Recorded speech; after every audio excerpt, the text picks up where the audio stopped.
आज की चिंता के लिए हम एक वचन पढ़ेंगे। ऐसाया 35 उसका 8 9 हम पढ़ेंगे। 8 9 10 हम पढ़ेंगे। वहां एक सड़क अर्थात राजमार्ग होगा। प्रभु यीशु मसीह के जन्म के 730 से 750 वर्ष के पहले ये वचन, ये भविष्यवाणी लिखा हुआ है। वो यशाया का समय था। कई राजा लोगों का समय, कई यहूदा के राजा लोगों के समय ये यशाया प्रबोधक भविष्यद्वक्ता जीवित रहा और उनको सलाह सम्मति देते रहा। उनके राज्य में रह करके लोगों को बीच में भविष्यवाणी बोलते रहा। ये महान भविष्यद्वक्ता है। वो क्या बोलता है, वहां एक सड़क अर्थात राजमार्ग होगा, उसका नाम पवित्र मार्ग होगा, कोई अशुद्ध जन उस पर से ना चलने पाएगा। वो तो उन्हीं के लिए रहेगा जो उस मार्ग पर जो चलेंगे, वे चाहे मूर्ख भी हो तो भी कभी ना भड़केंगे। इसी वचन के आधार में ये कौन सा सड़क के बारे में, कौन सा राजमार्ग के बारे में यशाया प्रबोधक ने बोला है, हम पढ़ेंगे कि यूहन्ना का पुस्तक उसका 14 अध्याय 6वीं आयत हम पढ़ेंगे। हालेलुया। यीशु ने उससे कहा, मार्ग और सत्य और जीवन में ही हूं, बिना मेरे द्वारा कोई पिता के पास नहीं पहुंच सकता है। पिता कहाँ गए? स्वर्ग में है। स्वर्ग में जाना है तो प्रभु के द्वारा ही जा सकता है। याद रखना है, कोई दूसरा मार्ग नहीं है। इस मार्ग के बारे में यशाया बोल रहा है। क्या बोल रहा है? वहां एक सड़क अर्थात राजमार्ग होगा। राजमार्ग। हालेलुया। सारे ब्रह्मांड को बनाने वाला राजा परमेश्वर, उनके पास जाना है तो यीशु ही मार्ग है, यीशु ही सत्य है, यीशु ही जीवन है। उसी मार्ग से ही होते हुए आप जा सकते हैं स्वर्ग में। ये तो पवित्र मार्ग है। ऐसा नहीं लिखा है हाल जन्म से जो पवित्र वो करके जन्म लिया वो ही जाएगा, ऐसा नहीं लिखा है। यहाँ क्या लिखा है देखो, उसका नाम पवित्र मार्ग होगा, कोई अशुद्ध जन उस पर से न चलने पाएगा। अशुद्ध लोगों के लिए नहीं है। एक वचन पढ़ेंगे, दूसरा कोरिन्थियों का पुस्तक पहले अध्याय उसका 12वीं आयत क्या लिखा है पढ़ेंगे। क्योंकि हम अपने विवेक की इस गवाही पर घमंड करते हैं, लेकिन मैं आपको ये सिखा रहा हूं, किसी प्रकार जीवन चरित्र को बनाना है। आपका जीवन लोगों को बीच में कैसा होना चाहिए? आपका जीवन आपके परिवार में, आपके रिश्तेदार लोगों के बीच में, आपके समाज में, जहां आप नौकरी करते हैं, जहां आप धंधा करते हैं, आपका ग्राहक लोगों के साथ किसी प्रकार होना चाहिए, किस प्रकार की चाल चलना चाहिए, मैं आपको बता रहा हूं। ये भी बाइबल में से लेके बता रहा हूं। कौन पवित्र जन उसी मार्ग में जाएगा। उस मार्ग में जाने वाले लोगों के बारे में मैं सिखा रहा हूं, क्योंकि हम अपने विवेक की इस गवाही पर घमंड करते हैं। प्रभु के लोगों, हमारे बारे में, आपका चरित्र के बारे में दूसरे लोग क्या बोलते हैं एक विषय नहीं है। आपका पड़ोसी आपके बारे में क्या बोलता है ये आपका विषय नहीं है। आज जो भला बोलेंगे आपको, 4 दिन के बाद बोलेंगे बुरा है। यही तो समाज है, यही तो पड़ोस है। आपका परिवार में भी आपको सही और अच्छा बोलने के लिए सब लोग तैयार नहीं रहेंगे। आप सही तो चलते होंगे, लेकिन आपका परिवार में आपको अच्छा एक सर्टिफिकेट नहीं मिल सकता है। ये आपका विषय नहीं है। आपके बारे में कौन क्या कहता है ये विषय नहीं है। नौकरी करते होंगे, अच्छी तरह से नौकरी करेंगे, हालेलुया, दिल लगा करके, दिमाग लगा करके, पूरा तन मन से आप सेवा करेंगे, नौकरी करेंगे, तो भी आपको अच्छा एक रिपोर्ट नहीं मिल सकता है शायद। लेकिन आपको क्या, किस बात को मानना है? परमेश्वर के सामने क्या सही रखेगा कि जगत में और विशेष करके तुम्हारे बीच हमारा चरित्र परमेश्वर के योग्य ऐसे पवित्रता और सच्चाई सहित था। आपका विवेक का गवाही, आपका मन की गवाही सबसे महत्वपूर्ण है। हम लोग कई काम करके आते हैं, रात में घर पे लौटते हैं, हमारा मन हमारा 99 काम को खराब बोलता है। ऐसा नहीं बोलना चाहिए। 99% आपका मन आपको सही बोलना चाहिए। आपका मन है बड़ा एक जज है, न्यायाधीश है, न्यायी है, आपके ऊपर बैठ करके आपको इंसाफ देने वाला दूसरा नहीं है, आपका मन है, आपका विवेक है। ये संत पौल प्रेरित क्या बोलता है, क्योंकि हम अपने विवेक की इस गवाही पर घमंड करते हैं।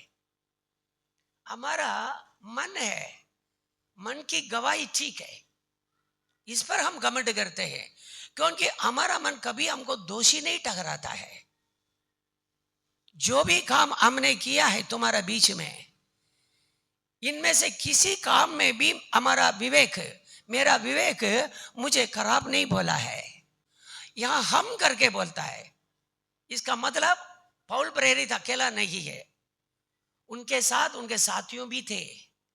ये पौल प्रेरित का मन भी उनका कर्म के बारे में अच्छा ही बोला है, पौल प्रेरित का साथियों का विवेक भी सही बोला है। जगत में इन लोग जाकर के सुसमाचार प्रचार कर रहे थे, लोगों को बीच में जाकर के प्रभु यीशु का वचन प्रचार करने वाले हैं। इसलिए ये बोल रहा है जगत में और विशेष करके तुम्हारे बीच, मतलब कोरिन्थी कलीसिया के बीच। कोरिन्थी कलीसिया में जब पौल प्रेरित और उनके साथियों सेवकाई दिया, उस समय की बात वो बोल रहा है विशेष करके तुम्हारे बीच हमारा चरित्र परमेश्वर के योग्य ऐसी पवित्रता और सच्चाई सहित था। चरित्र मतलब क्या है? कई साल तक, कई महीने तक कोरिन्थी लोगों के बीच में ये प्रभु के दास लोग थे, इसलिए वो बोलता हमारा चरित्र तुम्हारे बीच में कैसा रहा। प्रभु के लोगों, हम अपना परिवार चलाते हैं, हम चर्च में आते हैं, हम नौकरी करने के लिए जाते हैं, हम समाज में समाज के लोगों से मिलते हैं, दुनिया के लोगों से मिलते हैं, हमारा चरित्र कैसा रहता है? चरित्र मतलब क्या है? आपकी आंख, आपका कान, आपका हृदय का विचार, आपका दिमाग की चिंता, आपकी बोली, आपका भावना, लोगों के बीच में आपका श्रेष्ठता, ये सब कैसा रहा? ये पौल प्रेरित बोलता है हमारा, मेरा और मेरा संगियों आपके बीच में रहे।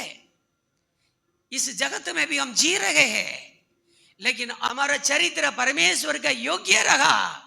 आप बोल सकते हैं आपका चरित्र परमेश्वर का योग्य रहा। इतना वर्ष दुनिया में जिया, प्रभु यीशु मसीह के द्वारा आपने उद्धार पाया है। उद्धार पाने के बाद आज का दिन तक चर्च में आपका डीलिंग्स कैसा था?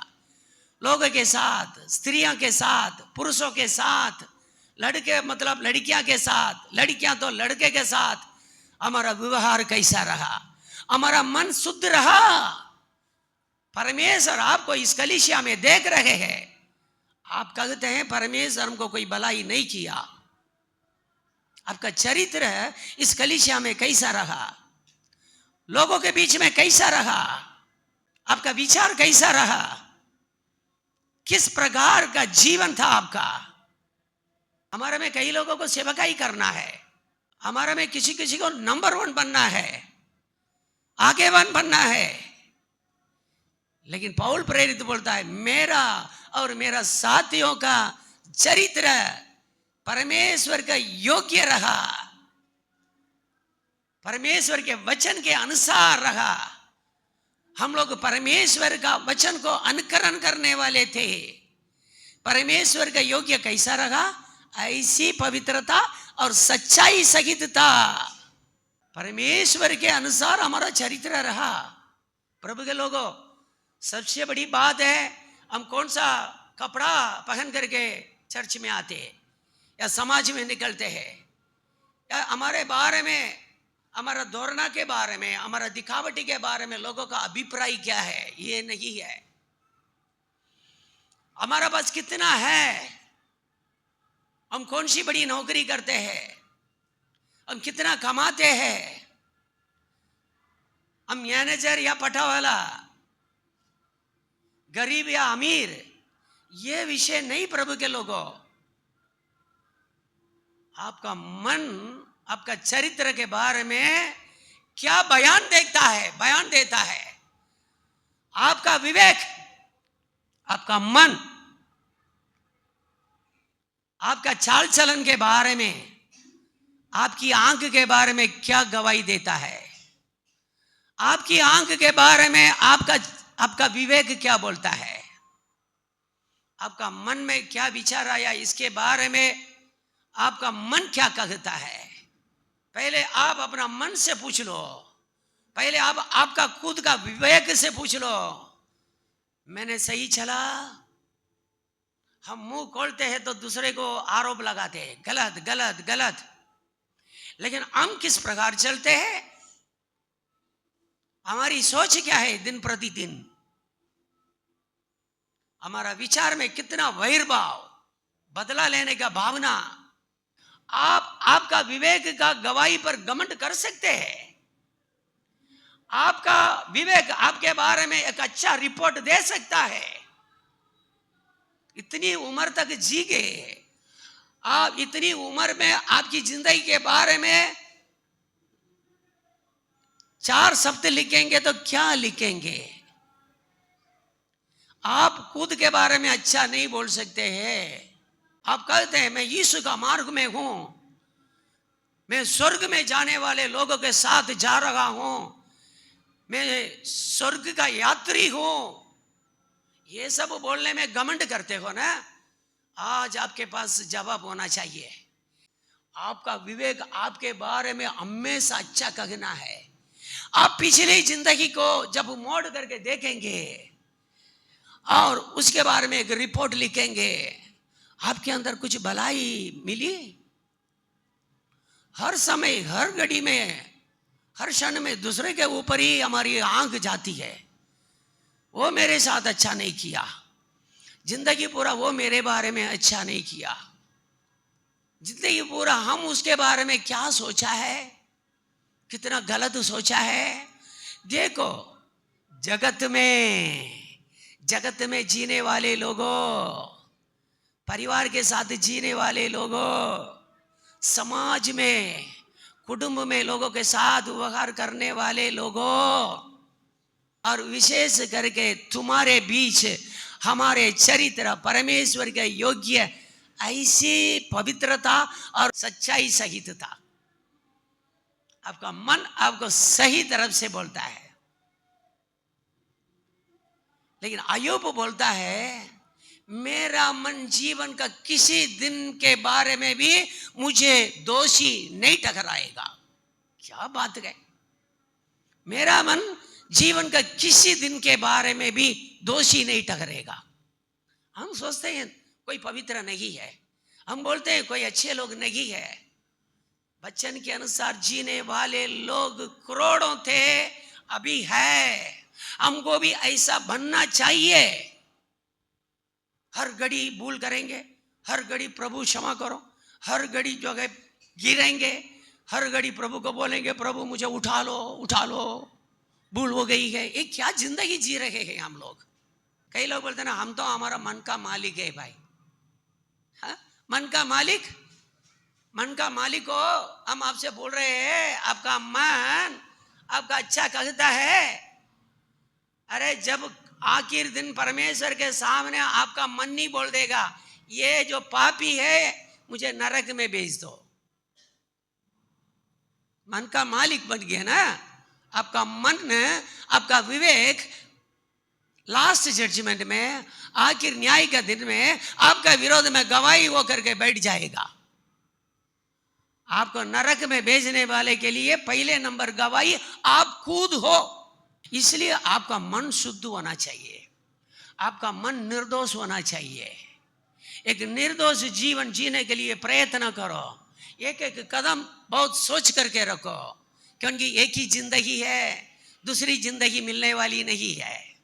आपकी जिंदगी परमेश्वर के सामने है।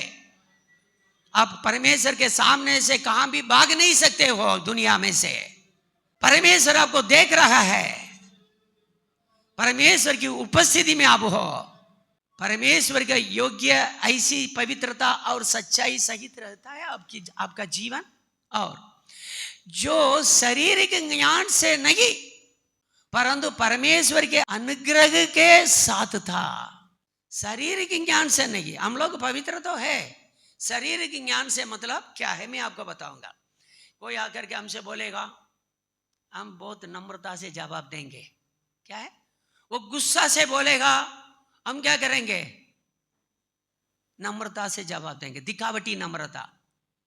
वो कुछ गुस्सा से बोलता है, अंदर अंदर अंगारा है, चमकता है, उसको फाड़ खाऊ कैसा। लेकिन बाहर कैसा बोलेगा मालूम? बहुत नम्रता से जवाब देगा। अंदर क्या है करके कोई समझेगा? कोई अगर के आपने ऐसा कर दिया, ये बोलेगा बेटा ऐसा नहीं है। क्या है? बेटा नहीं, अंदर बेटा नहीं सोचता है।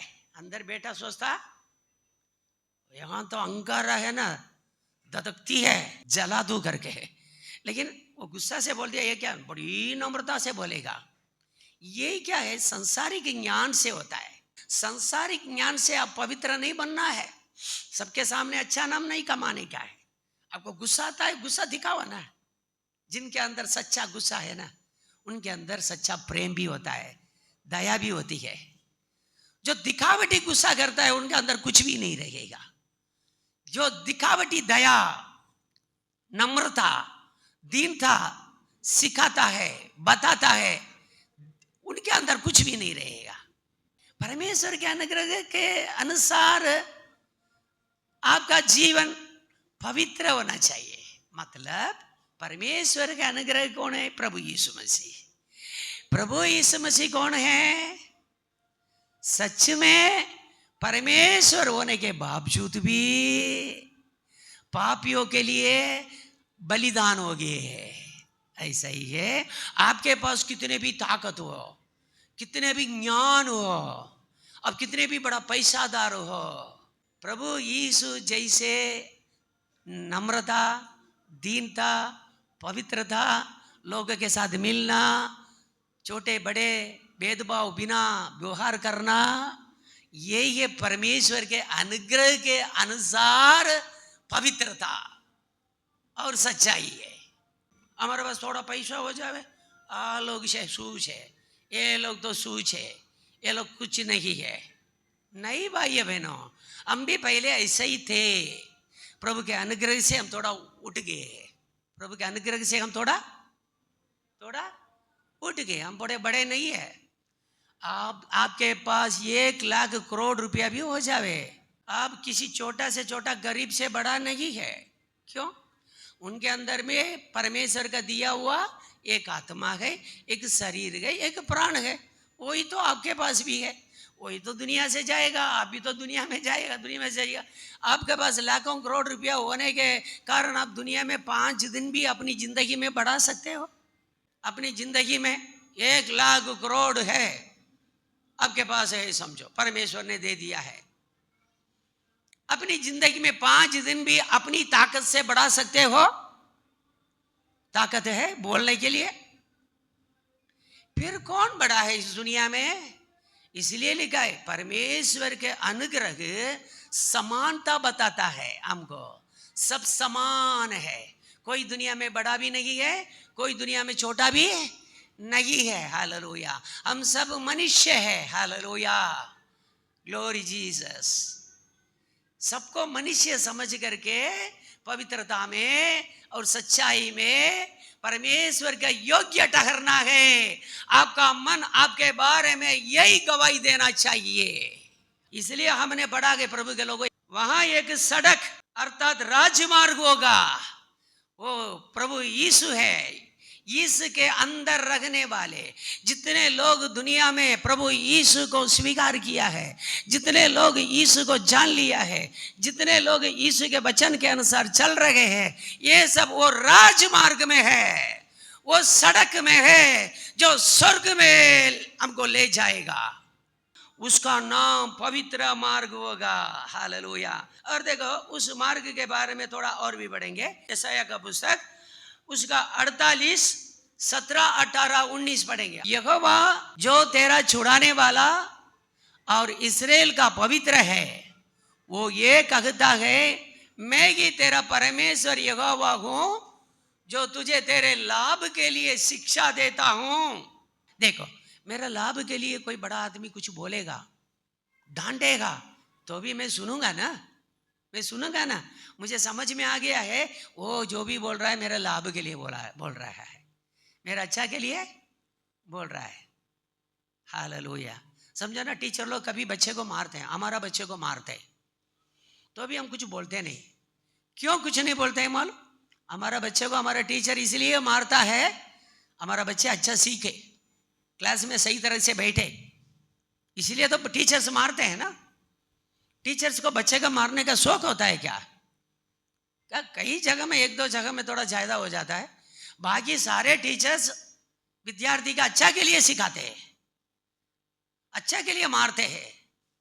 और जिस मार्ग से तुझे जाना है उसी मार्ग पर तुझे ले चलता हूं। मेरा परमेश्वर मुझे मेरा लाभ के लिए शिक्षा देता है। जिस मार्ग में मुझे न जाना है, जो सही मार्ग है, जो उत्तम मार्ग है, जो स्वर्ग का मार्ग है, इस दुनिया में आशीर्वाद का मार्ग है, उसी मार्ग में मेरा प्रभु यीशु मुझे ले चलता है। ये विश्वास होना चाहिए। और पढ़ो 18 पढ़ो, उसमें वो क्या कहता है? भला होता कि तूने मेरी आज्ञाओं को ध्यान से सुना होता। भला होता तुम तो मेरा वचन को, मेरी आज्ञा को ध्यान से सुना नहीं है। आज आपके जीवन में जो भी समस्या है, तकलीफ है, इसलिए कि परमेश्वर की आज्ञा को आपने ध्यान से सुना नहीं है। सुन करके यहां ही छोड़ करके चला जाते, तब तेरी शांति नदी के समान और तेरा धर्म समुद्र की लहरों के समान होता। हमारा जीवन में शांति नहीं है। Hallelujah Jesus. हमारा धर्म नहीं है। कारण क्या है? हमने परमेश्वर की आज्ञा को ध्यान से नहीं सुना है, लेट गो कर दिया है। आज यहां सुनने क्या है, फिर बाद में अपनी जिंदगी जीना है। अरे पादरी रो रो करके क्या कहा है, गला फाड़ करके कितना सिखाया है। अरे उसमें एक वचन का प्रभाव भी हमारा जीवन में हो जाता, कितना भला होता हमारा जीवन। नदी के समान मतलब नदी में कई नदी होती है, जीव नदी होता है, वो 365 दिन जो है बहते रहेगा। हालेलुया। कुछ भी आवे उसके अंदर, कोई पत्थर फेंके, कोई जानवर नगावे, समुद्र के जहाज जावे। हालेलुया। लोग अपना कई लोगों की लाश को फेंक देवे तो भी वो हिलेगा नहीं, वो शांति से बहते रहेगा, है ना। हमारी शांति नदी के बराबर होना चाहिए। वो किसी का चिंता नहीं करेगा, उसका एम, उसका लक्ष्य समुद्र में जाकर के मिलना है। वो किसी को चिंता नहीं करेगा, किसी का परवाह, वो समुद्र में जाकर के मिलता ही रहेगा। मिलेगा तो मिलेगा, वहां ज्वाइन हो जाएगा, वहां संगम हो जाएगा। और देखो क्या लिखा, तेरा धर्म समुद्र की लहरों के समान होता। यदि परमेश्वर की आज्ञा को आप ध्यान से सुने होते, आपका धर्म है समुद्र की लहरों के समान। देखो समुद्र की लहरों को कोई बंद कर सकता है? किसी को ऐसा ताकत है दुनिया में, ऐसा बलवान को लेके आओ, ऐसा बहादुर को लेके आओ, ऐसा एक सूरवीर है समुद्र का लहर को बंद कर दे? ऐसा ही है। आप परमेश्वर की आज्ञा को बराबर ध्यान से सुना होता, आपका धर्म को कोई बंद नहीं कर सकता है। हालेलुया जी। वो बना रहेगा, आपका धर्म हमेशा बना रहेगा। हालेलुया। और आगे बढ़ो 19, तेरा वंश बालू के किनको के तुल्य होता। बालू, समुद्र के बालू को कोई गिन सकता है? एक बालू का किन मतलब एक बालू को आप तोड़ेंगे ना, उसमें कई टुकड़ा निकलेगा, गिन नहीं सकता है। आप ऐसा फूले फलेंगे प्रभु के लोगों। धर्म, आपका धर्म बना रहेगा, आपकी संतान भी गिनती में भी बढ़ते जाएंगे। यदि आप बोलेंगे कि मुझे एक ही चाहिए, दो ही चाहिए, नहीं चलेगा। मैं ये सिखाऊंगा, बाइबल से सिखाने वाला मैं, हालेलुया, उपदेशक हूँ। मैं कभी आप किसी को बोलूँगा नहीं एक रखो, दो रखो, नहीं। कितने भी बच्चे फायदा करो, कोई प्रॉब्लम नहीं है, क्योंकि आप परमेश्वर की आज्ञा को पालन करेंगे, आपका धर्म बना रहेगा। आपको बच्चे कितने भी हो, उनको खिलाने के लिए, पिलाने के लिए आपके पास पर्याप्त धन प्रभु दिया रहेगा। हम जैसे हैं वैसे ही प्रभु नाप नाप करके देता है। हमको एक चाहिए, है ना? एक से ज्यादा कैसा मैं खिलाऊंगा पिलाऊंगा, बैठा रहो, तुम जिंदगी पूरा दरिद्र अवस्था में रहोगे। प्रभु के पवित्र लोगों, प्रभु का वचन पर विश्वास करो, प्रभु की आज्ञाओं को पालन करो, उसी के अनुसार चलो, फिर देखो प्रभु आपकी जिंदगी का एक दिन भी किसी चीज की कमी नहीं रखेगा। आपका भले 16 बच्चे हो जाए, सबको खिलाने के लिए, पिलाने के लिए, पढ़ाने के लिए प्रभु आपको ताकतवर बना देगा। लेकिन एक बात है, प्रभु की आज्ञाओं को बराबर सुनो। यहां ऐसा लिखा है ना, हाल मेरी आज्ञाओं को तुम बराबर सुना होता, हालेलुया, तुम्हारा धर्म बना रहता, तेरा वंश बालू के किनको के तुल्य होता, और तेरी निज संतान उसके कणों के समान होती। उनका नाम मेरे सम्मुख से ना कभी काटा और ना मिटाया जाएगा। अब धर्म का मार्ग में चलने से, आपका धर्म हमेशा बना रखने से क्या क्या फायदा होता है। लेकिन इस बात पर विश्वास करने का, आपको विश्वास करके अपनाना है, इसी के अनुसार चलना है। देखो आपको मालूम किनको क्या है, कणों क्या है? किनको मतलब बाल है, कणों मतलब बाल को एक हथौड़ी से तोड़ेंगे, तुम पत्थर में रख करके तोड़ेंगे तो वो क्या होता है, कणों में फैल जाता है। एक टुकड़ा में, एक छोटा सा टुकड़ा में कणों होता है। कणों में से क्या होता है, अणु होता है, छोटा छोटा अणु होता है, आंख में भी नहीं आती है। तो वो हमारा विषय नहीं है। उनका नाम मेरे सम्मुख से कभी ना काटा ना मिटाया जाएगा। मतलब आपकी संतान, आपने जो धर्म का बीज बोया है और परमेश्वर की आज्ञा के अनुसार चला है, इसलिए आपकी संतान को कोई गिन सकता है। आपकी संतान परमेश्वर के नजर में हमेशा बना रहेगा। लेकिन प्रभु ऐसे धर्मी की खोज करता है। ऐसा बुद्धिमान है कोई, परमेश्वर की आज्ञा पालन करने वाला कोई बुद्धिमान है कि नहीं है? परमेश्वर खोज रहा है, खोज रहा है। परमेश्वर ने स्वर्ग से मनुष्यों पर दृष्टि की कि देखे कोई बुद्धिमान परमेश्वर का खोजने वाला है कि नहीं है। हालेलुया। परमेश्वर प्रतिदिन ऊपर से अपनी आंखों घुमा रहा है इस पृथ्वी पर। कोई मनुष्य मिलेगा उनकी आज्ञा पालन करने वाला बुद्धिमान?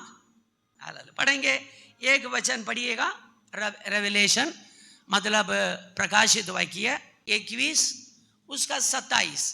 परंतु उसमें कोई अपवित्र वस्तु, स्वर्ग के बारे में लिखा है, जिस मार्ग का अंत, ये पवित्र मार्ग का अंत स्वर्ग है, उसमें कोई अपवित्र वस्तु या घृणित काम करने वाला या झूठ का गढ़ने वाला किसी रीति से प्रवेश ना करेगा। उसी मार्ग में, हालेलुया, ये सब लोग नहीं जाएंगे। हम इसी प्रकार जी करके उसी में हम चले जाएंगे। हालेलुया, हम परमेश्वर के साथ जिएंगे। हम क्रिस्ती हो गए हैं, हम यीशु के हैं, हम चर्च जाने वाले हैं, हम 3 बार चर्च में जाते हैं,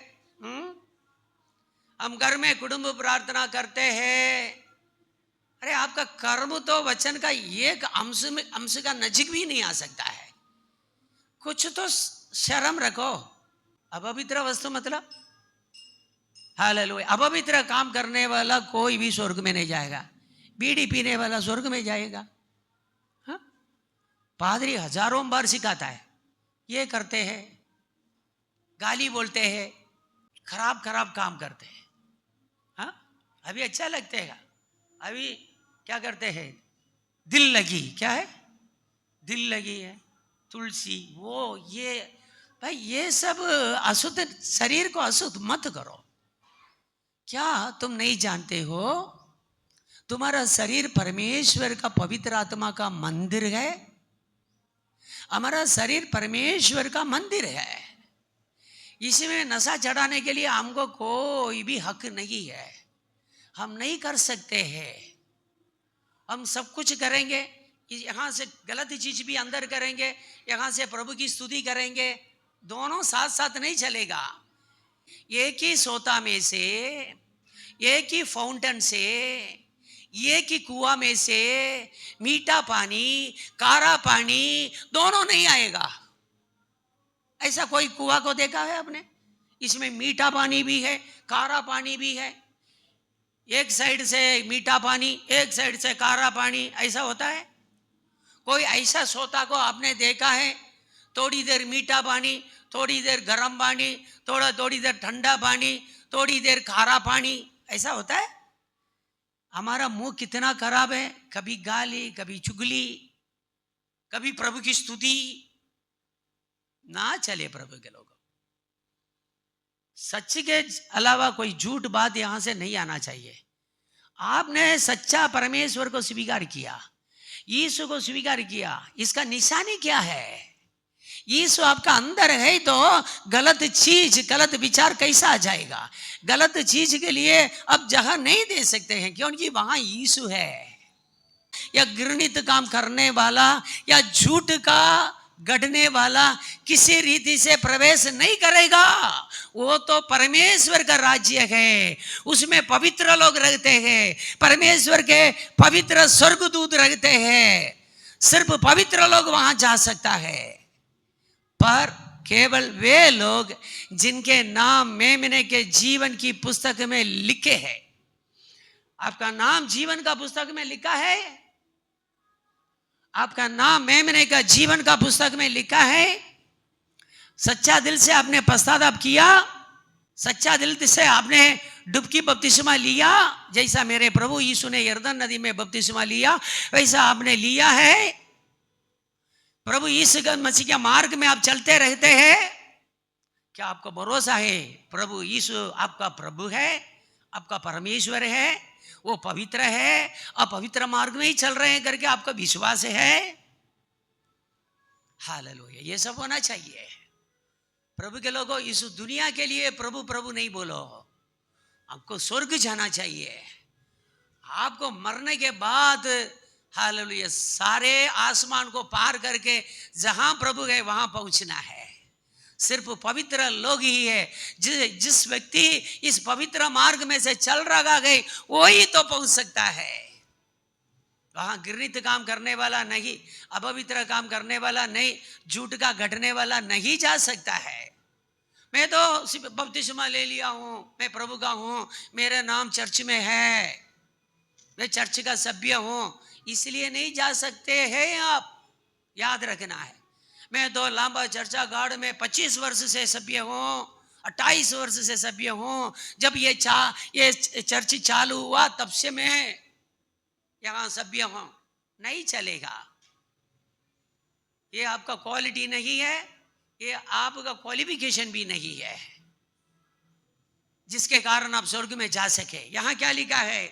वहां एक सड़क अर्थात राजमार्ग होगा, उसका नाम पवित्र मार्ग होगा, कोई अशुद्ध जन उस पर से ना चलने पाएगा, वो तो उन्हीं के लिए रहेगा। और उस मार्ग पर जो चलेंगे वे चाहे मूर्ख भी हो तो भी कभी ना भटकेंगे।